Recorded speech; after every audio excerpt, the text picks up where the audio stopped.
Oi, bom dia para você. O Agro Record News está no ar e a gente começa falando de coisa boa, principalmente para o pequeno produtor. Já está valendo o programa Desenrola Rural. O programa do governo federal entrou em vigor no dia 24 do mês passado e vai dar oportunidade aos agricultores familiares assentados da reforma agrária, quilombolas e comunidades tradicionais de renegociarem as dívidas. Os produtores já podem procurar uma agência bancária para as negociações. Os descontos podem chegar a 96%. O programa vale para quem tem dívidas com o Pronaf e outras como cartões e empréstimos nas instituições financeiras. Não haverá impedimentos para novos créditos para o agricultor familiar que tiver pendências relacionadas a pequenas dívidas, como débitos em contas de água, luz ou telefone. Moradores da área rural de várias regiões do país vão ter acesso a sinal de telefonia 4G e internet de alta velocidade. O projeto de expansão da conectividade vai ser viabilizado em assentamentos rurais e comunidades quilombolas e de povos tradicionais de diferentes regiões do Brasil. Fazem parte do Acordo de Cooperação Técnica os Ministérios do Desenvolvimento Agrário e Agricultura Familiar e das Comunicações, além da Anatel e do INCRA. O projeto vai ser financiado com recursos do Fundo de Universalização dos Serviços de Telecomunicações. O INCRA e o Ministério de Desenvolvimento Agrário vão mapear em até 120 dias as áreas de relevância da agricultura familiar que poderão ser contempladas com a medida. A pasta das comunicações e a Anatel vão atuar para ativar políticas de inclusão digital, promovendo ações de conectividade e acesso à rede de internet e telefonia móvel em áreas rurais. A justificativa do acordo de cooperação é diminuir a desigualdade digital no país. O georreferenciamento para regularizar as propriedades rurais no Brasil é muito importante e o prazo para o levantamento termina em novembro. O georreferenciamento de propriedades rurais tem se consolidado como uma ferramenta essencial para o desenvolvimento agrícola e a gestão territorial no Brasil. Este processo, que utiliza tecnologias como imagens de satélites e drones, permite a definição precisa dos limites das propriedades. O georreferenciamento é extremamente importante para cada propriedade rural, porque através do geoprocessamento podemos ter as coordenadas geográficas precisas de onde está localizada a propriedade rural. Ao longo dos anos, o avanço das tecnologias de mapeamento e a digitalização dos dados tem transformado o modo como as propriedades são registradas, monitoradas e geridas.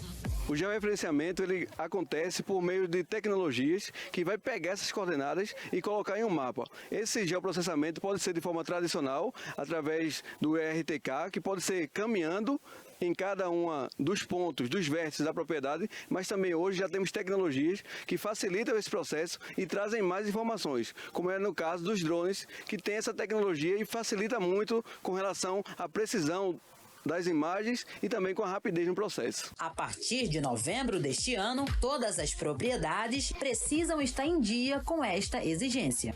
A não realização do georreferenciamento pode acarretar em consequências graves para o proprietário, impossibilitando de realizar a regularização fundiária e venda do estabelecimento. Quando você compra uma propriedade sem georreferenciamento, você perde a precisão de onde está localizada. E isso pode trazer vários danos, como por exemplo, você comprar uma propriedade que tem uma sobreposição com outra propriedade. Então, na medida que você tem mais dados, mais informações precisas de quais são os limites de sua propriedade, você também fica mais seguro. Esse documento é sempre exigido em qualquer movimentação da propriedade, seja ela para venda, para arrendamento, comercialização e também para ter os créditos fundiários. Hoje a legislação ela permite que até os 25 hectares ou menos que isso, o agricultor faça essa escritura sem um georreferenciamento. Os benefícios desta tecnologia é refletido na lida do homem do campo, que conta com mais segurança em sua propriedade. É bom. É legal mesmo, é bom mesmo, é importante para a gente, né? Porque a gente sabe que está com o documento na mão, né? Essa tecnologia é trazer mais segurança para os agricultores e também monitorar as suas plantas, as suas plantações, que facilita muito até para a venda, para o cultivo e também para detectar pragas com tudo isso. A realização do procedimento deve ser feita apenas por profissionais competentes da área. O preço varia de acordo com cada profissional e tecnologia utilizada. Sempre importante procurar um engenheiro credenciado, engenheiro agrônomo, engenheiro florestal, engenheiro de meio ambiente, que ele tenha as credenciais e que também utilize o melhor equipamento, a depender também da propriedade. Se a propriedade é muito grande, é sempre recomendado que a gente faça com equipamentos que façam esse trabalho mais rápido, como por exemplo os drones. E dentro dessa tecnologia, você vai fazer de acordo com a demanda. Se você quer apenas georreferenciar ou se você quer fazer mais alguma coisa dentro do processamento. Por exemplo, hoje a gente pode fazer análise até multiespectrais, para você poder perceber também como está a tua lavoura. Também você pode fazer imagens 4D, 3D, para que você tenha noções de volume da propriedade, se você quer fazer algum corte. Então, a tecnologia utilizada vai depender do que você quer fazer com o georreferenciamento e também do recurso que você está disponível. O avanço dessa prática promete ainda otimizar o processo de regularização fundiária e garantir um ambiente mais seguro e estável para o desenvolvimento do agronegócio.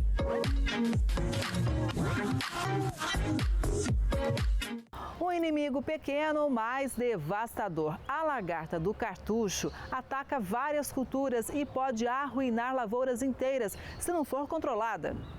Um bichinho minúsculo, mas com capacidade de fazer um estrago e dar muito prejuízo, destruindo as folhas de várias culturas com um apetite voraz.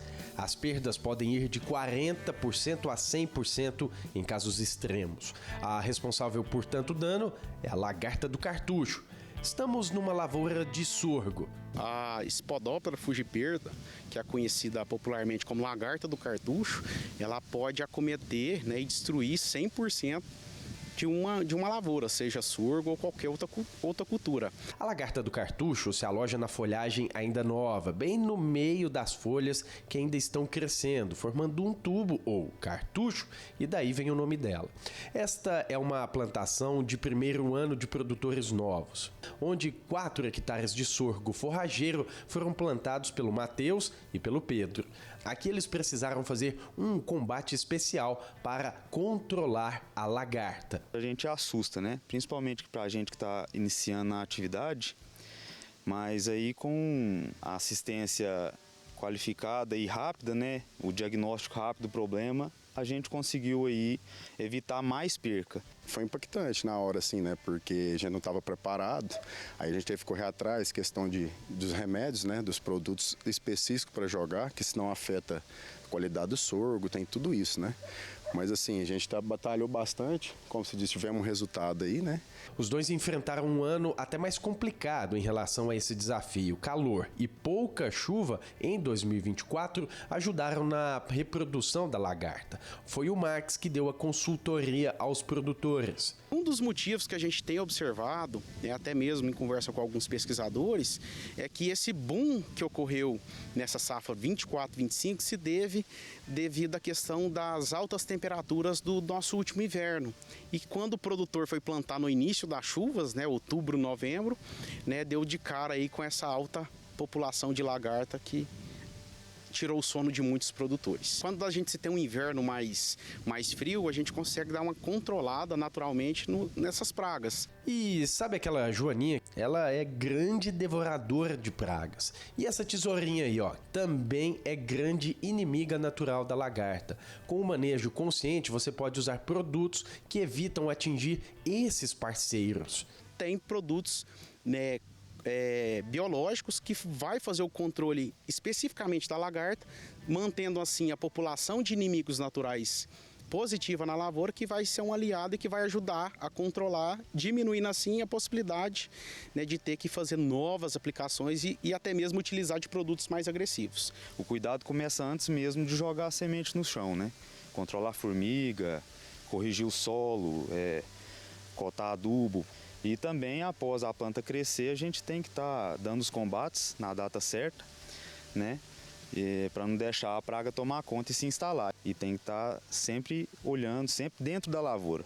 Eu acho que o local certo é estar dentro da lavoura sempre. Minas Gerais é o segundo maior produtor de sorgo do Brasil, perde só para Goiás. Em 2024, foram mais de 1.000 toneladas da semente produzidas em 320 mil hectares de área plantada. A gente está até trabalhando outra área, né, como se diz. Nessa a gente já está mais preparado até mesmo por questão da praga e tudo. Já vai saber certinho os produtos que vamos estar entrando no início da lavoura, para não vir a afetar, né? Igual essa a gente teve essa quantidade de lagarto e tudo, né? Para melhorar para a gente o próximo plantio, porque agora a gente já sabe ali onde estão os erros, o que tem que melhorar, né? Para não ter esse problema futuro na questão da qualidade do sorgo.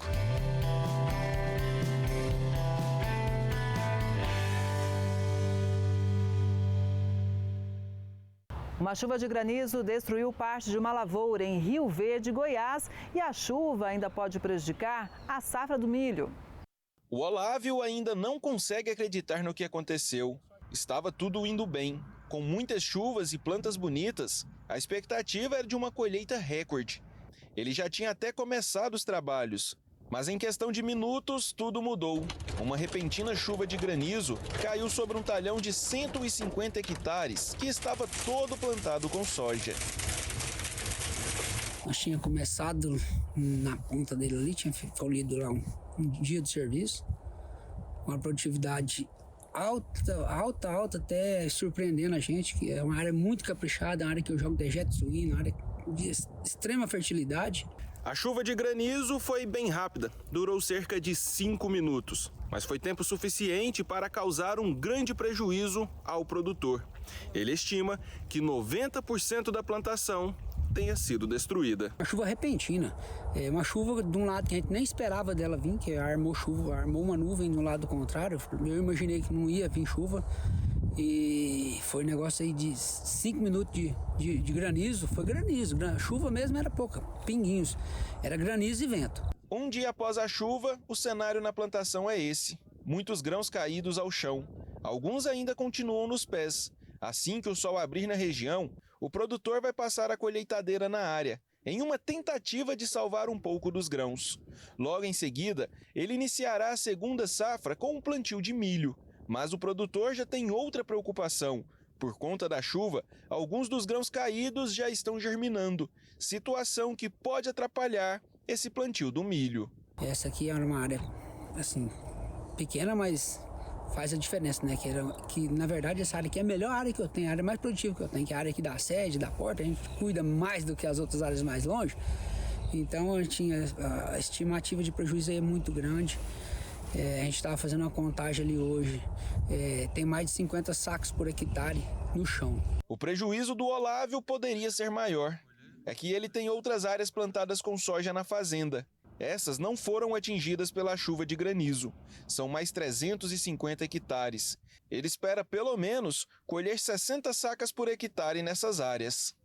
O preço do ovo vem subindo e isso aconteceu em fevereiro. Esse cenário deve se repetir também nos próximos meses. Saboroso, versátil e caro. Uma característica que o brasileiro está se acostumando cada vez mais a atribuir ao ovo. Isso porque o preço tem aumentado. Em alguns lugares, uma caixa com 30 unidades já chega a custar R$30. A ideia é começar a monitorar um pouco e reduzir a frequência de consumo até que tenha aí uma oportunidade de voltar a um valor mais plausível, né? Segundo a Associação Brasileira de Proteína Animal, a alta é explicada pela época do ano. Em todos os períodos pré-quaresma, o preço do ovo aumenta. As pessoas diminuem o consumo de carnes vermelhas, especialmente, e o ovo é um substituto que é muito utilizado pela população brasileira. Fatores que interferem do início ao fim do processo, como o aumento de 30% no custo do milho e de mais de 100% no preço das embalagens, também influenciam no valor dos ovos nas prateleiras. Além disso, o grande calor que sofremos nos últimos meses, ele teve influência, sim, na diminuição de oferta de ovos, já que os animais acabam produzindo um pouco menos. Dados do Centro de Estudos Avançados em Economia Aplicada da USP apontam que na cidade Santa Maria de Jetibá, no Espírito Santo, uma das maiores produtoras de ovos do Brasil, o preço atingiu o maior valor dos últimos 22 meses, quando começou a ser monitorado. Lá, uma caixa com 30 dúzias de ovos brancos está sendo vendida por mais de R$ 211. Em fevereiro do ano passado, o preço era de pouco mais de R$ 169. Em 2025, cada brasileiro deve consumir 272 ovos. São 40 a mais que a média mundial. A produção de alimentos orgânicos foi alternativa para um casal de Sinop, em Mato Grosso. E tudo é vendido diretamente para o consumidor final.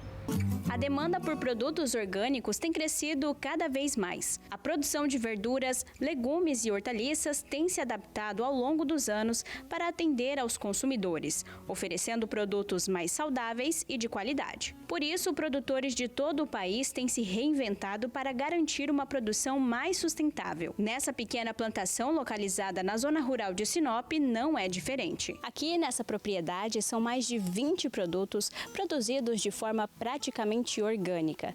A propriedade tem pouco mais de 1 ano de funcionamento e já tem dado resultados positivos ao casal de produtores. A Karina e o marido Júnior cuidam de todo o plantio sozinhos. Ela fica responsável pela parte administrativa, como a venda e entrega dos produtos. Karina conta que iniciaram a produção logo depois que Júnior ficou desempregado. Meu marido trabalhou 20 anos no setor madeireiro, né? E aí veio a crise do setor madeireiro, aí teve que dispensar alguns funcionários e dentre esses estava ele, né? E aí eu falei assim, bom, vamos ver o que você gosta de mexer, né? O que você gosta de trabalhar.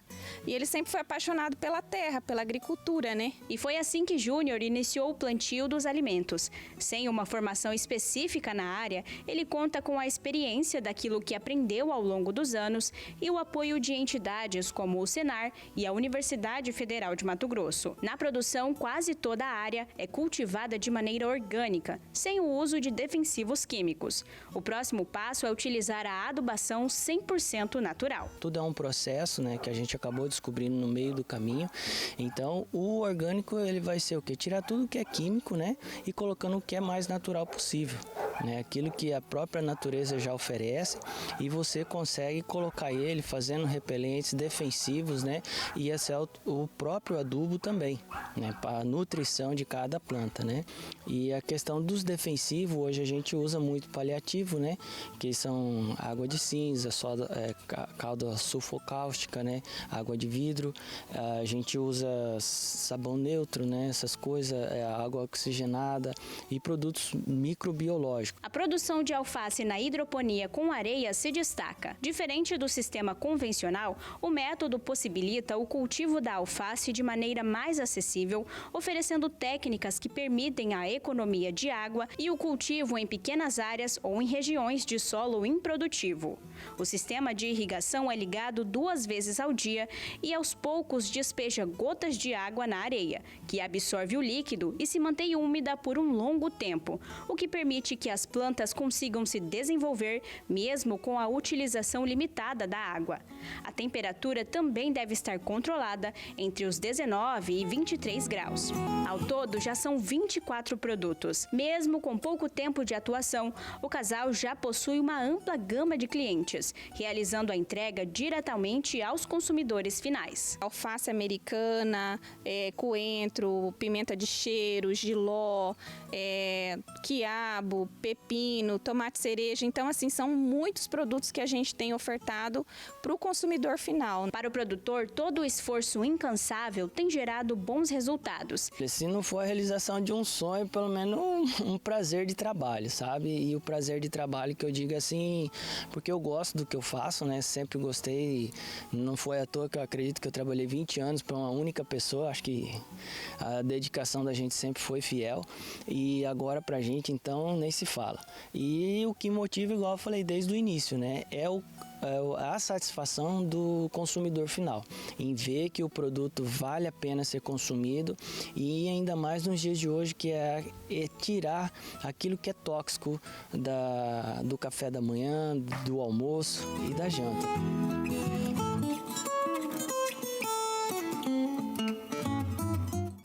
Pela primeira vez, o Japão liberou estoque de arroz dedicado a emergências como tsunamis e terremotos. E você confere agora o motivo. Desde milhares de anos, o arroz tem sido a base da culinária e da cultura japonesa. Dos campos espalhados por todo o país, aos rituais que celebram a colheita. O arroz moldou a sociedade, a economia e tornou-se símbolo de identidade nacional. Os japoneses gostam tanto de arroz que é comum encontrarmos máquinas como essa espalhadas pela cidade. As pessoas trazem o próprio arroz e colocam aqui nesse compartimento para tirar a casca e as impurezas. Depois é só escolher o nível da limpeza e o arroz sai aqui. Uma colheita ruim em 2023 e problemas na distribuição em 2024 levaram ao aumento do preço. Em fevereiro deste ano, um pacote de 5 quilos de arroz era encontrado por cerca de R$ 144 nos mercados. Um ano atrás, o consumidor pagava R$ 76. Só consegui comprar entre 60% e 70% do que precisava. Desabafa este comerciante. Para tentar resolver o problema da falta de estoque nos mercados e a elevação dos preços, o governo japonês decidiu liberar 210 mil toneladas de arroz que vinha guardando desde 1995 para casos de emergência. Até então, isso só havia acontecido 2 vezes, quando o país foi atingido por grandes terremotos seguidos de tsunami. Segundo especialistas, a alta também foi impulsionada pelo crescimento do turismo, o que aumentou o consumo, e por um verão com calor recorde, o que prejudicou a colheita. Outro ponto é a contenção de estoque por parte de alguns distribuidores. Esta moradora reclama e diz que o jeito é trocar o arroz por massas feitas de farinha de trigo. O arroz virou artigo de luxo no Japão. Aqui nós encontramos arroz para presente. Uma caixa com 9 pacotes de 300 gramas por 9.900 ienes, equivalente a R$ 377. É uma pena. O arroz é o símbolo da nossa alimentação. Tomara que os preços voltem como antes, diz esperançosa esta japonesa. Uma vaca da raça Girolando quebrou o recorde ao produzir 109,5 kg de leite num único dia. O registro histórico aconteceu na cidade de Pedra, no agreste de Pernambuco. Esmeralda nasceu aqui na fazenda Lenira Paz, na zona rural de Venturosa, no agreste de Pernambuco. Com 130 hectares de terra, a fazenda abriga 200 cabeças de gado voltadas à produção de leite e queijo. São 1.500 litros diariamente. A estrela desse plantel é da raça Girolando, pesa 700 quilos e chamou a atenção do mundo rural ao bater um recorde nacional na produção de leite em 2 ordenhas. O feito histórico foi alcançado no final do mês passado no torneio leiteiro, que é considerado o maior do Brasil na cidade de Pedras, no agreste de Pernambuco. Ao todo, 102 animais participaram, onde Esmeralda levou a melhor com uma produção de 109,5 kg de leite em 2 ordenhas. A gente fez de tudo para que ela chegasse bem no torneio leiteiro e ela chegou muito bem e graças a Deus a gente teve um resultado expressivo. Esse recorde, o que foi que vocês conseguiram coletar após esse feito da Esmeralda? Todos os registros que a gente procurou não tem um animal com essa quantidade expressiva de leite, 109 kg e 500 gramas. Não tem registro, a gente não conhece registro em 2 ordenhas. Tem animais em 3 ordenhas acima de 127 kg para a raça Girolando. Agora, esse resultado que Esmeralda teve, era esperado ou não foi uma surpresa para vocês? Não, a gente tinha a consciência que era um animal diferenciado. Comia muito mansa, e a gente sabia que ela passava do 100. Agora, o que ia passar do 100, a gente não esperava que fosse tão alto, não, do jeito que ela passou, né? Para se ter uma ideia, segundo a Associação Brasileira dos Criadores de Girolando, um animal dessa raça produz em média 21 litros de leite ao dia. Não era para menos que esse recorde chamasse tanto a atenção. A raça Girolando é um melhoramento genético feito através do cruzamento das raças holandês, conhecida pela alta produção de leite, com o Gir leiteiro, que apresenta robustez, alta qualidade de leite e se adapta com facilidade às variações climáticas. Para obter o resultado do campeonato realizado uma vez ao ano no município de Pedras, Josimar me contou que foram vários meses de atenção redobrada, sobretudo na alimentação e manejos. A Esmeralda come 20 kg de ração concentrada, 19 de silo, come muito feno à vontade. Ela conseguia fazer no intervalo de 4 horas de uma ração 3 rumos. Aí a gente não tem dificuldade com um animal no porte dela não, com essas características não, com esse grau de sangue não. Agora, além da ração, tem outros cuidados que ajudam nessa produção de leite? Tem o banho, tem que ter os banhos nas horas certas, olhar sempre a mastigada da vaca durante o rumo, se sobe acima de 50 mastigadas, se a vaca estiver subindo acima de 57 mastigadas, está com saúde de rumo, que isso é um fator muito importante. Esse ventilador ligado em boa parte do dia garante uma temperatura agradável. A cobertura em tecido escuro evita sol no animal, que prefere um clima menos quente. São alguns dos cuidados que estão rendendo bons resultados na criação de esmeralda. Depois do torneio leiteiro, produtores de vários lugares do Brasil estão interessados na genética do animal. A gente tem a intenção de aspirar a vaca para fazer embrião e colocar à venda os embrião dela. Já tem proposta? Já tem várias propostas já. A dieta dessa atleta foi bem rigorosa nos meses que antecederam o campeonato.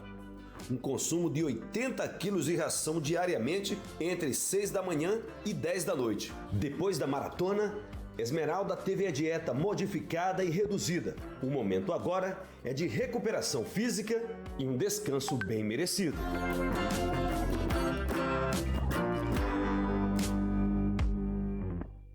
Minas Gerais está entre os 10 estados que mais produzem goiaba aqui no Brasil. E no Triângulo Mineiro, a variedade tailandesa conquistou uma família e a produção atravessa gerações. Neste cenário deslumbrante, estamos diante de uma das maiores fazendas produtoras de goiaba do Triângulo Mineiro. Ali, entre campos e rios, Samuel cultiva mais de 2.000 pés da fruta. Quando meus pais eram pequenos, meus avôs no Rio de Janeiro, na região serrana do Rio de Janeiro, já trabalhava com goiaba. Aí se passando, meu pai formou, veio para São Paulo e continuou trabalhando com goiaba. Aí eu fui trabalhar, eu peguei uma idade, fui trabalhar na cidade, mas como era do sangue mesmo, trabalhar na agricultura, mexer com goiaba, em 86, aí eu fui trabalhar com meu pai, com a lavoura de goiaba, e estou até o dia de hoje. O filho Jessé escuta com atenção os ensinamentos do pai, que transmite experiência para a 4ª geração da família na cultura da goiaba. Minha função hoje, eu trabalho no Ceasa. Sou mais responsável pela área da venda, da comercialização e atendo os boxes, a venda de pedra, também as redes de supermercado, essa parte é a qual eu faço. A lavoura da goiaba tailandesa se espalha por 7 hectares. Caminhando pelos corredores, cada pé guarda um estágio diferente da fruta. Alguns já estão prontos para a colheita, enquanto outros ainda se desenvolvem. Cada pé produz mais de 500 frutos, totalizando aproximadamente 100 quilos por safra. A goiaba, desde que você poda, ela é de 6 a 7 meses. Então nós fazemos a poda todo mês. Nós tem 2.000 pés, nós dividimos esses 2.000 pés em 7 taião. Então todo mês nós colhemos 1/7 da roça que nós temos. Então nós conseguimos fazer a rotatividade do ano inteiro colhendo. Nós não paramos de produzir. A goiaba tailandesa começou a ser cultivada no Brasil a partir da década de 1990 e dominou o mercado brasileiro, substituindo até mesmo a goiaba cascuda. E muito desse crescimento e a expectativa por essa procura está atrelado com o tamanho da fruta e com as condições de vendas que essa variedade oferece para os produtores. A tailandesa, ela veio ganhando mercado, aí já há uns 30 anos que ela está no mercado, e ela dominou o mercado na goiaba de mesa. Na goiaba de indústria já ela não serve. A colheita é feita de forma manual. Para proteger a goiaba, Samuel usa um papel especial. Esse saquinho aqui, nós coloca ele para evitar a mosca do fruto. Então, e ela dá uma qualidade melhor na pele da goiaba. A goiaba fica mais brilhosa, com um aspecto de uma aparência bem melhor do que a que não é ensacada. A produção de goiaba caiu na última safra por conta das mudanças climáticas. A seca foi muito difícil, inclusive essa propriedade aqui nós secou a nascente, secou o poço artesiano, ficamos sem água. Então, se você quer colher uma fruta de qualidade, você tem que irrigar ela toda semana. Então, nós tivemos alguns problemas, mas já estamos resolvendo isso aí para esse ano não acontecer a mesma coisa. Durante a safra, o quilo da goiaba tailandesa custa entre R$ 5 e R$ 6 reais. Já na entre-safra, o valor pode dobrar, chegando a R$ 12 reais o quilo. Na entre-safra, todo ano é preço garantido, por isso que a gente tem que ter água para produzir na entre-safra, porque a entre-safra é certeza de faturamento bom. A família produz anualmente mais de 120 mil quilos de goiaba. 20% dessa produção é destinada ao Programa Nacional de Alimentação Escolar, o PNAE, atendendo escolas da região. Os outros 80% são vendidos para clientes que já conhecem a qualidade da produção. Nós levamos para BH, no Ceasa Minas em BH. Os caminhões vêm aí de fora do Triângulo Mineiro aqui, vêm do Alto Paranaíba, até inclusive de estado de São Paulo. Nós tem assim, do pequeno ao médio ao grande, nós tem uns 300 clientes assim semanal que nós atende. Segundo o IBGE, o estado que mais produz goiaba no Brasil é Pernambuco. Minas Gerais ocupa a 7ª posição no ranking, com mais de 17 mil toneladas colhidas em 1.000 hectares. Samuel cuida com dedicação da produção, honrando cada detalhe da tradição passada de geração em geração. Ao mesmo tempo, acompanha com atenção a evolução dos filhos, vendo neles o futuro do trabalho que construiu. O Jacé não perde a oportunidade de aprender com o pai e, se depender dele, o futuro já começou. Nós aguardamos para isso, mas não ansiosos, porque gostamos muito de ter ele do nosso lado, porque é a voz da experiência na família, né?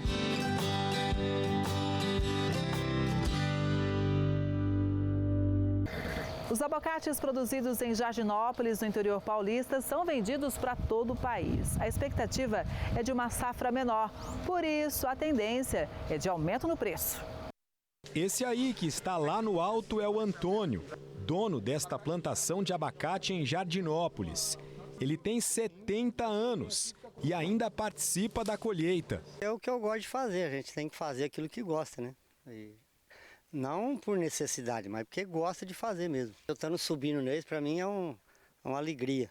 A produção existe há 50 anos e está na 3ª geração da família. Danilo é filho do Antônio. Veio do meu avô. Meu avô colhia abacate na região, um pé aqui, um pé ali, e mandava para o Ceasa de São Paulo, né?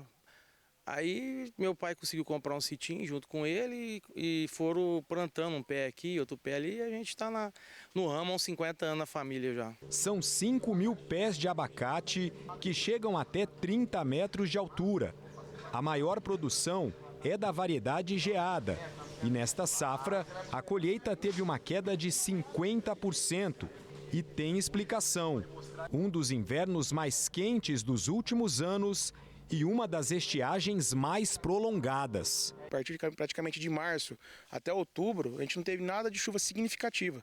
E coincidiu também com os períodos mais quentes, né? Tipo assim, geralmente o inverno, as baixas temperaturas, o ano passado foi atípico, a gente teve um dos invernos mais quentes, né? Então o que aconteceu? A gente teve um conjunto, né? Foi um período de estiagem muito alto, com um aumento de temperaturas, principalmente no mês de setembro também. Teve regiões aqui na região de Ribeirão Preto, da cidade, principalmente também, a temperatura atingiu 38, 40 graus. E coincidiu esse abortamento de fruta, principalmente na época da florada. Depois do período prolongado de estiagem e as altas temperaturas, veio a chuva em excesso, em um curto espaço de tempo. O resultado é esse aqui: abacates no chão. As chuvas causaram doenças e dificultaram a colheita. Isso acontece principalmente nesses pés aqui, que são pés de 25 metros, 30 metros, que você não consegue fazer uma pulverização legal, né? Que os equipamentos não conseguem cobrir totalmente o pé. E aí teve esse mês que foi bem atípico. Então a gente teve um período muito longo de estiagem e depois veio tudo de uma vez, praticamente novembro, dezembro, dos últimos anos mais chuvosos, né? O acumulado dos 2 meses, né? Em algumas propriedades, a redução da colheita pode chegar a 80%. Os maiores produtores de abacate no Brasil ficam no estado de São Paulo e Minas Gerais. Os abacates colhidos em Jardinópolis são vendidos em todo o país. E o preço deve subir nos próximos dias. O quilo no mercado pode custar mais de R$10. Por aqui, esta é a última semana da colheita da variedade geada. Na próxima semana, começam a ser colhidos da variedade Fortuna. Vamos montar de safra agora para o Fortuna e a tendência é já explodir de preço de novo para cima. A próxima safra nesta propriedade só no ano que vem. Mas o trabalho para colher bons frutos deve começar nos próximos meses. Os pés de abacate vão ser podados para melhorar a colheita. Consegue fazer os tratos culturais corretamente, né? Pulverização facilita na colheita também, no manejo como um todo, né? Então você consegue ter uma qualidade de pulverização melhor. A parte de nutrição também a gente consegue fazer uma nutrição mais equilibrada também. Um arejamento também de sol, também das plantas, também ajuda como fator também para o controle de doenças. Depois é torcer para as mudanças climáticas ficarem mais equilibradas. Não tem o que fazer. Mais você tenta cuidar, chuva demais atrapalha e seca demais atrapalha. O abacate é bem complicado de mexer. Preservar o meio ambiente pode ajudar a diminuir os impactos das mudanças climáticas. E é isso que acontece no Parque Estadual da Lagoa do Açu, no Rio de Janeiro.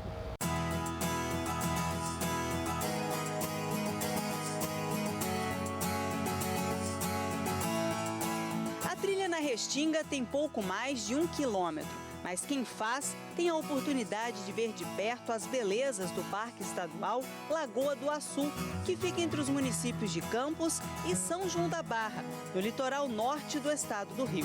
A Jamile fez o passeio pela primeira vez. Achei muito legal, a gente aprendeu várias coisas diferentes, tem várias espécies de planta que eu nunca tinha visto, tinha a baunilha selvagem. A soltura dos animais silvestres, feita pelos guardas-parques, chamou a atenção da universitária. Também no final teve a soltura do ouriçozinho e do gambá de orelha preta, achei muito legal. A unidade de conservação foi criada com o objetivo de proteger as remanescentes de vegetação nativa da Mata Atlântica, como a restinga, o mangue e uma importante área alagada. Muitos que moram na região não conhecem essas belezas naturais. A Laura teve a oportunidade de ver pessoalmente o que só ouvia falar quando era criança. Eu achei maravilhosa. A gente tem noção, né, da restinga, a gente escuta desde criança no fundamental e afins, principalmente agora na faculdade a gente também escuta bastante, mas ver a transição de fato da zona rasteira para a zona arbórea, né, e de fato como isso é rápido, foi sensacional, foi de fato muito impactante. O Parque Estadual da Lagoa do Açu abriga diversas espécies da fauna e flora do Brasil. No caso das aves, já foram identificadas mais de 500 espécies. Só que deste total, 130 estão em alguma categoria ou estado de ameaça. Por isso, essas visitas acabam sendo muito importantes, como uma espécie também de educação ambiental. Essa trilha aqui ela é bem importante porque ela mostra todas as fases da restinga. Então, ela é uma trilha que a gente já vem usando com alunos e com a comunidade, porque ela ajuda muito a mostrar, né, como que funciona, como é que é uma trilha, o que ela pode apresentar, né? Os responsáveis pela área fazem plantio de mudas de espécies da restinga às margens da Lagoa do Açu. Muitas dessas mudas chegaram através de doações de ONGs. A iniciativa do projeto Ecotrilhas começou no ano passado. Quem quiser fazer a trilha ainda pode nesta temporada. O meio ambiente, junto com a Secretaria de Educação, Ciência e Tecnologia, né, firmou a parceria com o Pelag para disponibilizar o transporte, né, e fazer toda a organização dessa ecotrilha, que já tem desde o ano passado que a gente iniciou esse projeto, né, e deu continuidade. A ecotrilha ajuda no incentivo à preservação do que ainda existe da Mata Atlântica no interior do estado do Rio. A natureza já é perfeita, então tudo que a gente precisa fazer é de fato preservar e conservar ela, porque ela já atua de forma perfeita sozinha, né? Ela consegue se regenerar muito bem. Você vai conhecer agora o Chico da Roça, um produtor rural que cuida da lavoura, do gado e principalmente da preservação da água. Este é o Chico da Roça, como é mais conhecido. Ele tinha apenas uma certeza quando colocou os pés na terra há 25 anos: plantar árvores. As crianças de escola, eles botam apelido na gente. Depois que bota, aí começaram a botar. Aí quando eles vão botar alguma coisa para mim, os meus netos mesmo, bota Chico da Roça. Chico vive dentro de um assentamento em Campos dos Goitacazes. Tem cerca de 3.000 árvores plantadas. O plantio é consorciado com plantas de ciclo curto, além da criação de animais. Aqui eu encontrei a terra, né? A terra e as nascentes. As nascentes, ela bem afastada, mas quando o produtor, ele conhece o que é nascente. Ele sabe onde que ele vai fazer um poço para ele tirar água. Então ele não vai fazer um poço num lugar mais alto, num lugar que não tem nascente, que ele não vai conseguir água. No poço vai conseguir muito fundo.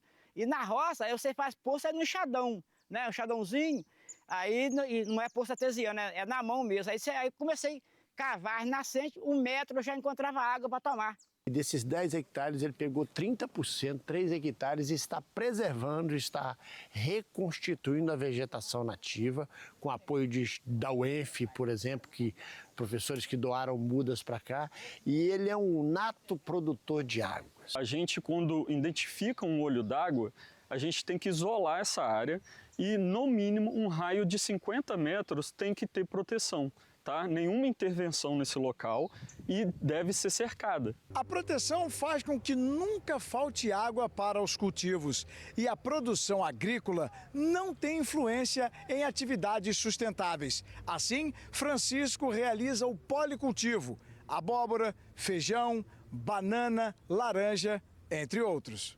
Plantei a semente, né? As laranjas lá, tudo, você vê que o mato que está lá foi depois da chuva agora, mas que está tudo limpinho. A recomposição vegetal dessa área é importante.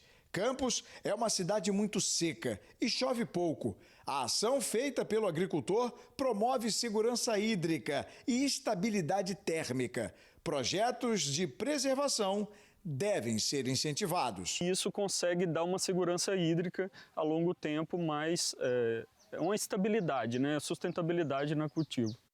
O agricultor também atua na pecuária de corte com 30 animais. Todo o esterco produzido pela criação vai direto para uma compostagem que depois passa por processos de decomposição. Serve para a adubação das plantas. As mãos grossas de muito trabalho são marcas de uma vida dedicada à roça. Ele tem 67 anos e muita sintonia com a natureza. Isso aqui foi plantado calculado.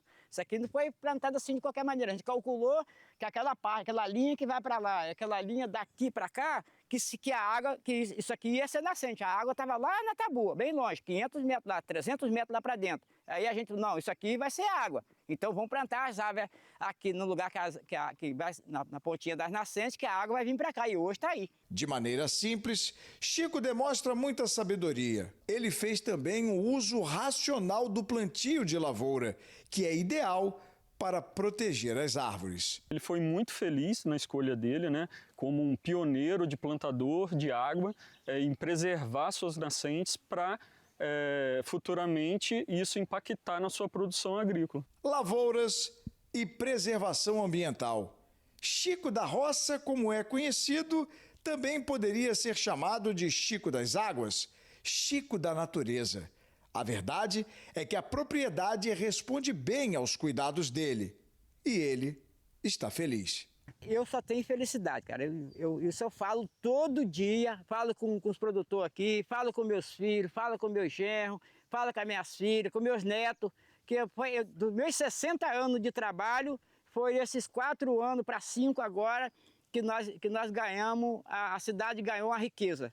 Brasília criou a Rota do Café. São mais de 100 cafeterias. Uma oportunidade para você conferir todas as etapas, da produção do grão até o cafezinho na xícara. passeio é neste lugar lindo, com paisagens magníficas e natureza exuberante. A visita começa com um bate-papo sobre a fazenda, sobre a história da família de cafeicultores, detalhes do processo de produção. E já do lado de fora, a definição do que é café especial. É um produto, né, que tem origem normalmente num café da espécie arábica e um café que tem uma condição climática que permite que aquele café tenha características sensoriais de doçura, de sabor, de aromas específicos, além da qualidade, claro, sem defeitos, ou seja, sem grãos apodrecidos, sem pedras, sem outras fermentações, que faz com que você tenha qualidade naquele fruto para extrair uma boa bebida. Aqui eles produzem o café arábica, a variedade é Catuai, que suporta mais calor e seca. A espécie arábica ela é plantada em áreas com altitude e Brasília está a cerca de 1.200 metros acima do mar, uma condição perfeita para esse tipo de plantio. E a visitação seguiu em campo aberto. Nos pés de café, os frutos ainda estão verdinhos. Estamos no início do ano e o período de colheita é de maio a agosto. Mesmo assim, a plantação impressionou. Thaís até arriscou experimentar uma frutinha. Ele é bem docinho, mesmo não sendo época, ele é bem docinho, bem diferentezinho, sim, mas é bem gostoso, muito bom. Miguel tem apenas 10 anos e Maria Luísa 12. Eles adoraram conhecer um pouco de como se cultiva o grão.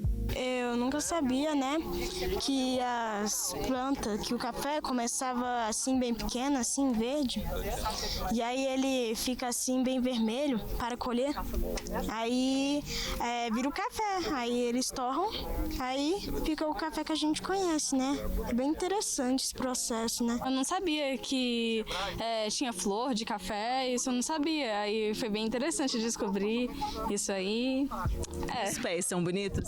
Sim, são bem bonitos. Carlos Alberto, que comandou parte da visita, explica que o clima do DF é um diferencial para o cultivo do café, que já foi 2 vezes premiado nacionalmente, considerado o melhor do país. Tem condições climáticas parecidas com Minas Gerais, né? Nós estamos muito próximos em Minas Gerais, e no fim das contas a gente conseguiu ter uma altitude nesse local. Nós plantamos café arábica, numa altitude em torno de 1.200, 1.300 metros, o que é perfeito para um café especial e para um café arábica. Quando os cafés estão assim, bem madurinhos, eles são colhidos de forma mecânica e depois vão para o processo de secagem. É no processo de secagem que a gente guarda as características do café. O café é um ser vivo, então a gente vai fazer com que aquela semente entenda que não é mais possível germinar, é por isso que a gente tem que secar até uma umidade específica para que ela pare de germinar. Quanto mais rápido você conseguir uma secagem e que ela se torne eficiente, melhor o café vai ter de bebida naquela pontuação que as pessoas fazem. Depois da secagem adequada, a casca do café é retirada e os grãos são selecionados. Os perfeitos vão para a torra. Uma torra bem feita é um casamento.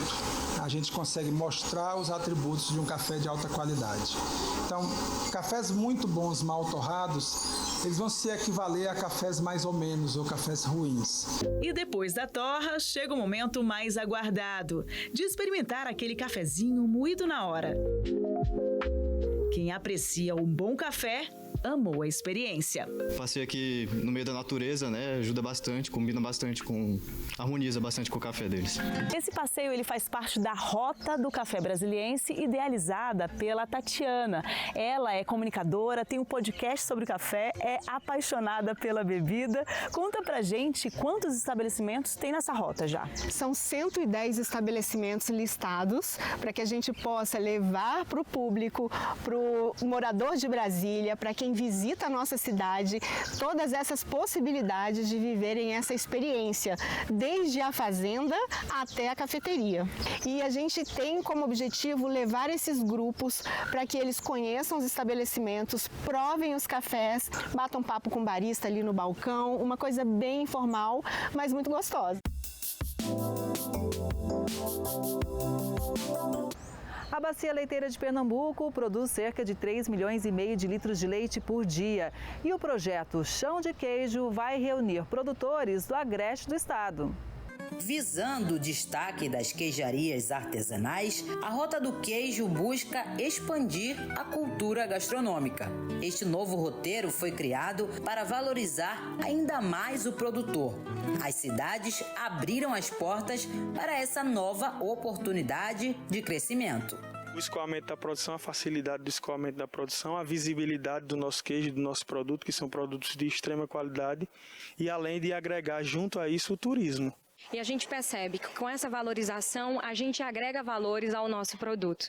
Então é sempre importante ressaltar que os nossos agricultores eles merecem ser vistos, serem percebidos, serem notados em toda a região. Além da região de Alagoinha, o roteiro conta com as seguintes cidades: Bom Conselho, Cachoeirinha, Garanhuns, Sanharó, São Bento do Una, Venturosa, Pedra, Ribeirão e Pombos. Pedro Galvão é proprietário de uma fazenda em Venturosa, onde também produz o queijo coalho, e destaca a importância do laticínio para o município. O queijo hoje sempre foi a nossa salvação aqui, porque nós temos um grande consumidor de queijo. A cada 10 litros de leite produzido aqui, 9 vai para o queijo. Queijo sem impureza, sem nenhum queijo, e produzido com o nosso leite mesmo. A Rota do Queijo foi criada visando o escoamento da produção. Pernambuco é o maior produtor de queijo coalho, tendo cerca de 40% da produção nacional. Esta cooperativa produz cerca de 140 quilos de queijo por dia. Maria do Socorro explica como surgiu esta necessidade. Surgiu na necessidade dos criadores que tinham seus animais e não tinham para onde escoar o leite, né? Hoje nós somos 26 associados, né, criadores que estão aqui associados trabalhando com essa cooperativa. Além do queijo da vaca, eles também produzem aqui o queijo coalho de cabra, sendo este o primeiro produto do Nordeste certificado com selo Arte. O leite de vaca, a concentração proteica é maior. Já a concentração dessa mesma proteína no leite de cabra é inferior, o que faz com que as pessoas que têm intolerância à lactose, elas possam consumir com mais conforto os produtos derivados do leite de cabra. A iniciativa da cooperativa movimentou o setor econômico da região, além de organizar todo o processo da produção do queijo coalho. Está impactando diretamente a vida de todo mundo há muito tempo. Então a gente só tem a crescer com essa cadeia produtiva, melhorar uma tecnologia de produção, melhorar uma genética do animal, a gente consegue gerar mais renda e a gente consegue dar mais qualidade de vida para essas pessoas que estão na nossa região. Hoje, Pernambuco conta com 41 queijarias registradas na Adagro, Agência de Defesa e Fiscalização Agropecuária do Estado. Porém, a Câmara Setorial da Cadeia Produtiva do Leite e Derivados, vinculado à ADEP, Agência de Desenvolvimento de Pernambuco, estima que o número real seja próximo de 300. A Bacia Leiteira de Pernambuco produz cerca de 3,5 milhões de litros de leite por dia. A produção de queijo é predominantemente artesanal. O projeto Chão de Queijo comportará um grupo de 13 produtores da Bacia Leiteira do Agreste do Estado. A Rota do Queijo oferece uma experiência única para os turistas, permitindo o contato direto com a produção artesanal e a cultura local.